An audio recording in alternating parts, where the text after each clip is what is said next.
Hi, welcome to the Earth Lab. I'm Ben Sanford. I'm your guide today, and I'm talking to you today from one of my favorite places on Earth. This is one of my sit spots, and next to this big old cedar tree. And so I just wanted to talk to you today about one of the most important tools that we will be covering. So, as I said, this is the Earth Lab, and this is where we start. This is like the foundation. So within your Earth Lab, whatever space that you're going to be playing, it could be your backyard, it could be one of your favorite stomping grounds. Your exercise or your mission today is to find a place that's going to be called, or that we call your sit area or your sacred area. So to introduce this, I just want to tell a little story from Tom Brown Jr., one of my primary teachers. I've got a snake approaching me. This is so cool. Check him out, little garter snake. Slithering by. That's awesome. So, yeah, he's only like 4 feet away. So when Tom Brown was about 12 years old, he, at that point he really realized his teacher, Stalking Wolf, was basically unlimited in his knowledge. And Tom asked him what he thought was a pretty good question, because grandfather Stalking Wolf had been teaching them all these different skills, and over time it's just like, man, there's just no end. It's like, how do I know what to focus on, And at this point, whether Tom realized it or not, I think he started to catch on that Stalking Wolf was beginning to train him as a teacher. Like, he was teaching, he knew, he talked to him about his students, about Tom's students, and Tom was like a kid, he's like, I don't know, I'm not gonna be a teacher, Of course he is now. But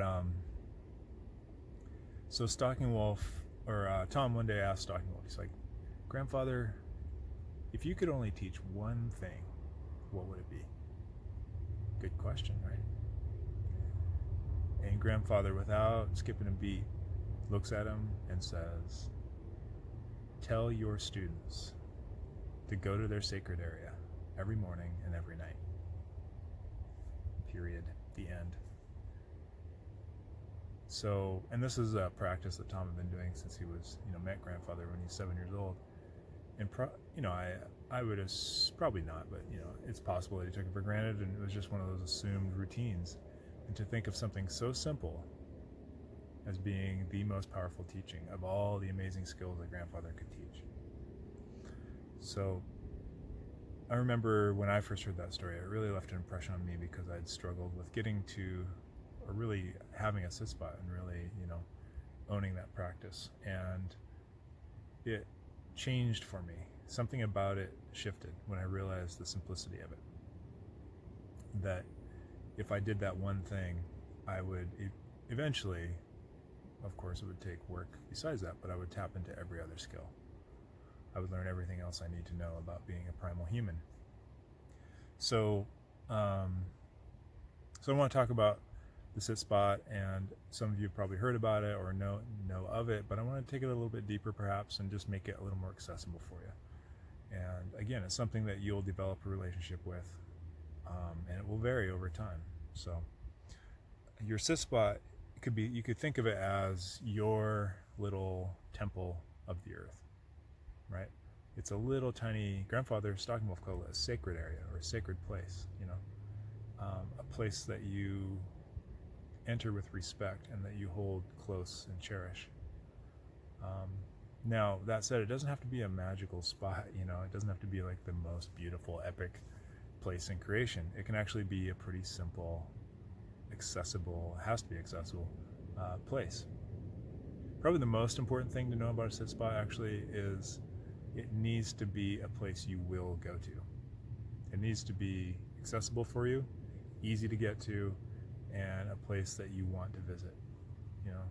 So I want to give you a few other criteria that helps you kind of find one, but also start to build a relationship with it. So, so one of the things you want to look for in a sit spot is a place that's basically natural. Okay. Now I don't really like to use that word because technically, really everything is natural. Even this car going by here is natural. It's an extension of the earth. We've maybe changed the materials to make it more car-like than rock-like, but it's still, it's naturally occurring. So, but I think you know what I mean by natural. What you want is a place that's not distractingly in the presence of man-made things. Okay, so you wouldn't want it where you're facing a house or a car or a garbage pile or something. Ideally, you would want your sit spot somewhere where at least your point of view, your main perspective, even though you'll look around, your main perspective feels like it's pretty much a naturescape. So it feels wild. Okay. Now, if you live in the city, if you live in an apartment or something, it might just be a perspective of looking off of your back step or your back porch. Or it might be one little corner in your yard or garden or something where it feels the most wild and the most kind of natural, undisturbed. Okay, so that's an important one. But again, it doesn't have to be perfect. You could be leaning up against, have something right behind you that's just not in your view. But and even if later you'll find that with practice it really doesn't even matter. But at first, because of how we're going to be using the sit spot, it's important to let it have some sort of natural baseline. Another thing that you want in your sit spot is for it to feel somewhat isolated.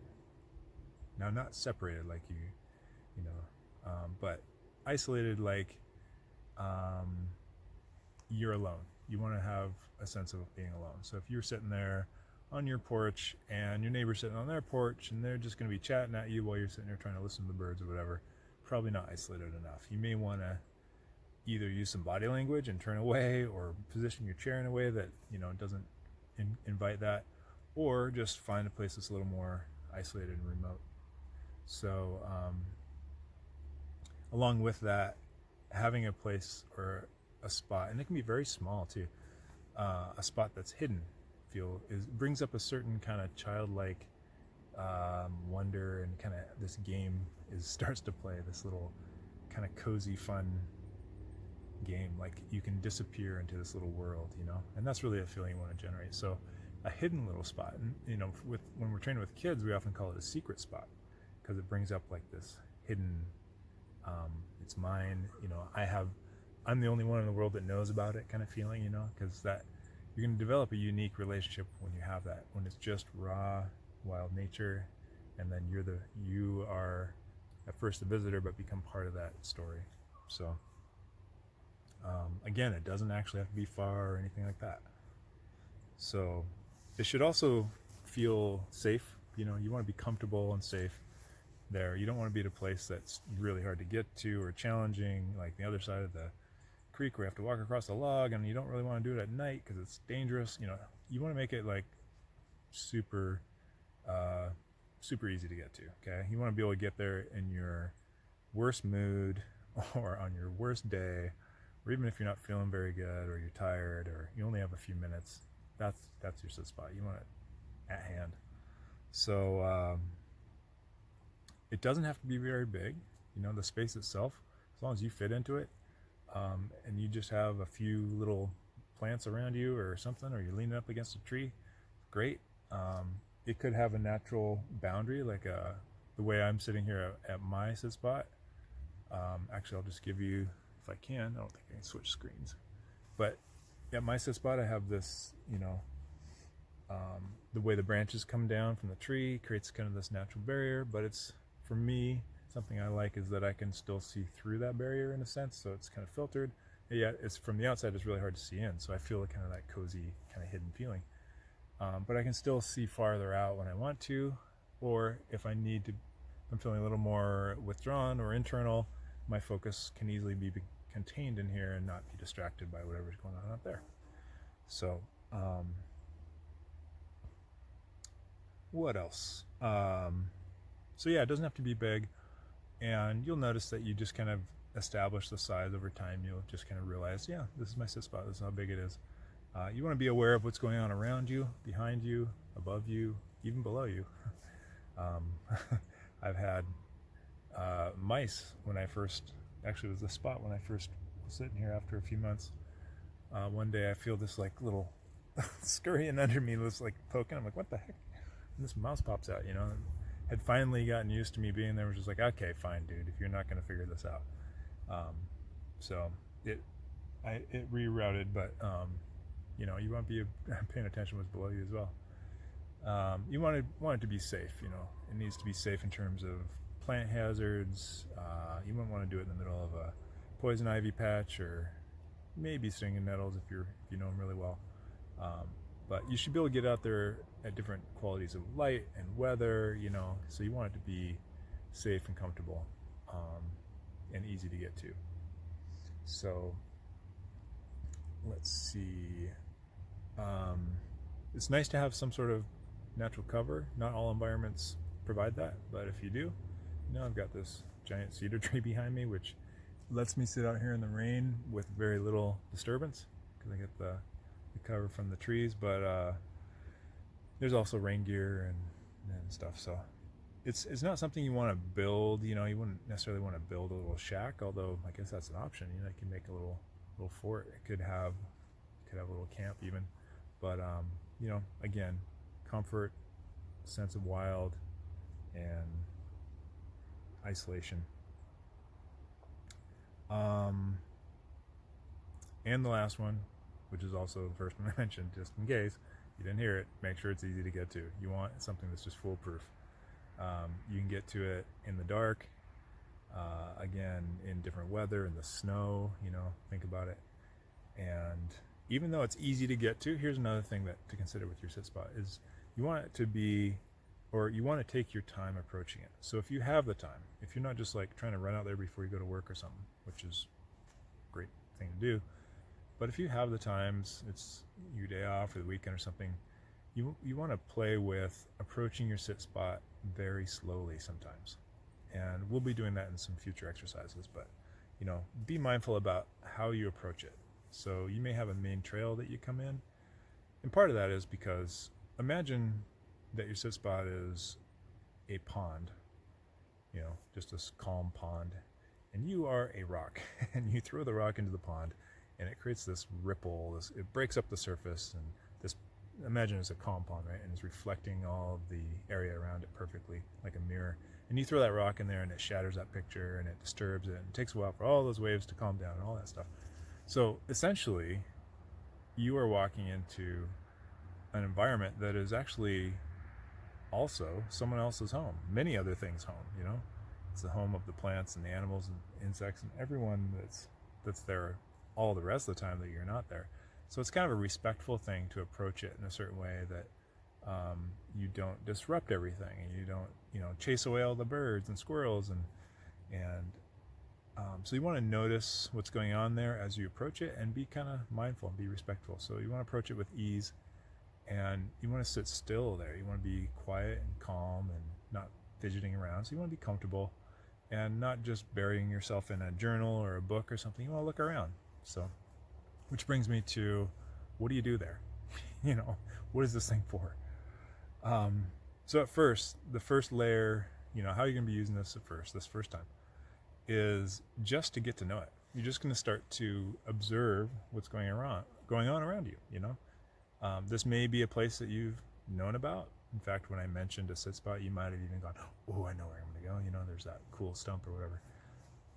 Yeah, but if you haven't sat there for a while, you may not know it as well as you think. Or you definitely don't know it as well as you think. Everything is mysterious. That's one of my core beliefs, is that everything can always be known in a deeper way. Everything's more than it seems, So when you get out there, you're just going to immerse yourself in whatever's going on. It might be a beautiful day. It might not be a beautiful day. You're going to notice what's going on around you. You're going to kind of maybe notice where the main landmarks are, like this little maple tree over here and these branches, how they come down. And, you'll look around for a while. You might find the best position to sit at the tree or in your spot and just kind of see what angles, what view you want to have as your main view, you know, all that stuff. So that's what you're going to be doing. It's kind of getting acquainted to this place. You're going to get to know it. If you see any animal activity, you want to note that. You want to notice, you know, the plant growth and how things work there, the lay of the land, and just kind of explore it. But you're going to be doing this with your senses, not by moving around right now. We'll do some other exercises later where you get to move around and explore it that way. But for now, you're just going to sit still and be quiet and just notice everything you can with all of your senses. Maybe it has a certain smell, you know, maybe the sound shifts a little bit. Like right here, I can hear the creek a little bit better than other places on the land. And at the same time, I can hear the road well, so I can tell if someone's coming. You might want to, you know, decide what direction you want to face. Maybe that's important in terms of weather or whatever. So basically, you're just going to get to know this place and get to know it in a way that if you had to recall it and describe it to someone, or draw a map of it, that you could, you know, you could represent it like that. So later we'll get into some of the other functions of the sit spot, but I just want to get you started and get you acquainted with your sit spot to start with. So this is a magical place. This is a place that with time and reps you will develop a powerful relationship with, and it will be your portal into all of creation, to how everything works. And if you treat it with that kind of respect from the beginning and allow it to be that kind of practice or ritual, man, it'll really open up for you. So I'm really excited for you to meet your sit spot and to get a sense of this new place, or at least see even an old place in a new way. And what I didn't mention was in terms of the practice, so weave this into, you know, your instructions for today, which are, you know, first of all, to wander around and let yourself be drawn to a spot. You know, you don't have to like plan it out. Let yourself look around. You might be surprised what calls you. And it's okay to have more than one. I know that that's a question that often comes up. However, it's important to have one, especially to start with, that you visit frequently, one that you get to know really well. So you can have little spots that you like, but pick a sit spot, and this is the one that's close. You know, you may have a spot that you like at your favorite place to hike, or, you know, down at the river. I have spots where I visit once in a while, but it's not the same as having one in your own backyard. So in fact, this is my sit spot at the land, which is one I don't visit very much because I don't live here anymore. So I have one outside my house, which is really close to my back door, because some days I just need it to be close. Now, grandfather, if you go back to the story I told, he did say, visit your sit spot every morning and every night. So, you know, that's the ideal. If you really want to experience the transformation of this thing, the practice is visit it every day and visit it every morning and every night. Basically, it was sunrise and sunset, that transition time. And for Tom Brown, training with grandfather, it was like a couple hours. You know, it was like before it was light until well after sunrise, and before sunrise until well after dark. So there's something about that transition times you might want to think about in terms of when to visit. For one, there's a unique level of activity there in terms of animals, but also there's a different activity within yourself too, as you are part of that bigger pattern. So that's one of the other things you'll be doing there too, is noticing yourself. I didn't mention that. As you're noticing everything else around you, also notice your own state, you know, who you're being and how you're feeling. So now visiting your sit spot every morning and every night might be a big ask at first, and if you're really excited about it, of course do that. But if you don't sustain that, I get it. You know, if you can make it to your sit spot a few times a week or every other day or something, at a time that works for you, great. This is one of those things that any amount is better than none. And of course, the more you do, the more it will reward you. So there's something transformative about it. Like I said, this is a portal into the universe in a way. It will help you tap into the deeper rhythms and what I call processes or principles that are at work in the universe that are almost, they're hard to teach. These are not concrete, obvious things. These are constant things that are hidden and in plain sight. So your sit spot is a way to start to make contact with those, and that's going to be something we're going to be talking about the rest of our training together. So see if I'm forgetting anything. You want to spend about 20 minutes there if you can. Now, again, any amount is better than none, but optimal is at least about 20 minutes. And the reason for that is back to that rock in the pond analogy. It takes, if you come into the sit spot into a new place and you sit still and you're quiet within too, which is an important part of that, it takes about 20 minutes for the area and the inhabitants of that area to kind of settle down from that first disruption and to relax and begin to kind of accept you and check you out and make sure that you're not a problem, especially if you're sitting tree stump still, you'll actually be accepted, and you'll notice because the birds will start going back to normal baseline behavior. Maybe they'll come in closer. The rodents and the insect, everyone will start to relax a little bit, and that's the point you want to get to, because in the sit spot you don't just want to see that place and observe that place as it is with you there. You want to get to see it as it is with you part of it, or I want to say without you there, which is like getting to peek in on it doing its thing even without you, which isn't really possible, but it's like that, where you become part of it and you're no longer a disruption. So with that, I think that's our introduction to sit spot, and I hope this inspires you to go out and look for one today and start that practice. This is the one thing that, if nothing else, if you don't know what to do or you don't understand exercise or something we're doing, you just go back to doing less. You go, you sit down, you slow down, you quiet down, and you observe everything that's going on around you, everything that's going on within you, and that's the game. That's all there is to do for now. So again, this will be a lab. We'll be using this for all kinds of experiments and exercises, but that's where we're beginning. And I just want to leave you with a quote from Miyamoto Musashi, the great swordsman of Japan, and that is, to know 10,000 things, know one thing very well. And that's the power of sit spot. All right, guys, thanks for watching, and take care and keep going.